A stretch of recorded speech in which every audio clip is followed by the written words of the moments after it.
ازيكم عاملين ايه؟ يا رب تكونوا بخير. انا امنيه، والنهارده هنعمل مع بعض مكرونه بالوايت صوص بطريقه بسيطه خالص. جربوها هتلاقوها من احلى وصفات المكرونه اللي اكلتوها في حياتكم. عندي على النار حله فيها ميه ومعلقتين كبار ملح.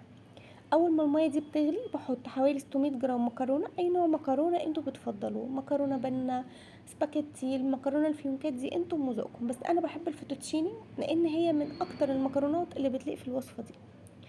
بديها تقلبتين كده بس عشان ما تلزقش في بعض، وبسيبها تستوي على جنب. اذا انتم بتسلقوا المكرونه في حله صاج او ستانلس او الومنيوم بتحطوا شويه زيت عشان المكرونه ما تلزقش في الحله. عندي لتر وربع من اللبن، بحط عليه 2 مرقه فوريه، معلقه صغيره ملح، معلقه صغيره توم باودر، نص معلقه صغيره فلفل اسود، ومعلقتين كبار كريمه لباني. لو مش متاح كريمه لباني مش مهم. بقلب المكونات دي مع بعض وبعدين بسيبها على جنب. دلوقتي عندي على النار حلة فيها 3 معالق كبار زبدة أو سمنة، بنزل عليهم ب4 معالق كبار من الدقيق وبقلبهم مع بعض. ما بشيلش ايدي منهم خالص، انا بقلبهم على نار هادية علشان الدقيق ما يتلسعش مني. انا مش عايزاه ياخد لون ولا عايزاه يتحرق، انا بس عايزاه يستوي واشم له ريحة. متقلقوش من المنظر ده، هو بس عشان الدقيق لسه نازل على السمنة، بس هو شوية وهيبقى كريمي جدا معانا. بفضل اقلب فيهم على نار هادية لحد ما بتوصل معانا للقوام ده. اول ما بتوصل معانا للقوام ده بشيلها على جنب، بشيلها من على النار تهدى. الخطوه دي بتفرق جدا في الصوص ده، عمره ما هيكلكع معاكي لو طبقتي الخطوات دي بالظبط. لما بيهدى بنزل عليه بخليط اللبن والتوابل اللي انا شايلاه على جنب على نار هاديه خالص. يعني انا بنزل دلوقتي الخليط ومشغله نار بس هاديه خالص. اول ما ابتدي اقلب فيه ببتدي بقى اعلي النار شويه شويه لحد ما توصل لنار متوسطه، وايدي ما بتتشالش منه.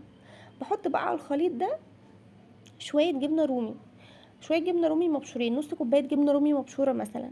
عايزه اقول لكم بتفرق في الطعم بشكل رهيب، بتدي طعم حلو قوي. عايزين تحطوا جبنه فلامنك حطوا، عايزين تحطوا جبنه تشيدر حطوا، انتوا وذوقكم، بس الجبنه الرومي اكتر جبنه بتليق مع الصوص ده.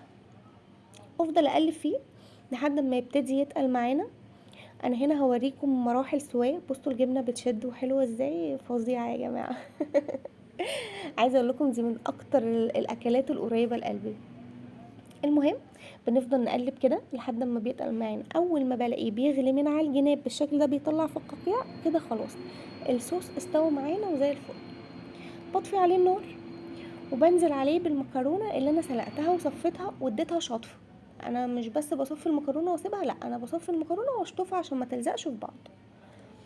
بقلب المكونات دول على بعض وبحط عليهم زيتون مقطع وفلفل مقطع شرايح، فلفل رومي، فلفل سبايسي، انتوا ذوقكم. انا هنا مقطعه فلفله رومي كبيره وقرنين كده فلفل حراق عشان انا بحبها سبايسي بصراحه. وبتقدموها بقى، عندكم صدور فراخ مشويه، عندكم فاهيتا، عندكم بواقي فراخ هتشوحوها وتحطوها على الوش كده. انا هنا كان عندي ناجتس قطعته وحطيته على الوش. عايزه اقول لكم بجد يا جماعه رهيبه، حلوه حلوه بشكل مش طبيعي. جربوها وبألف هنا وشفا على قلوبكم.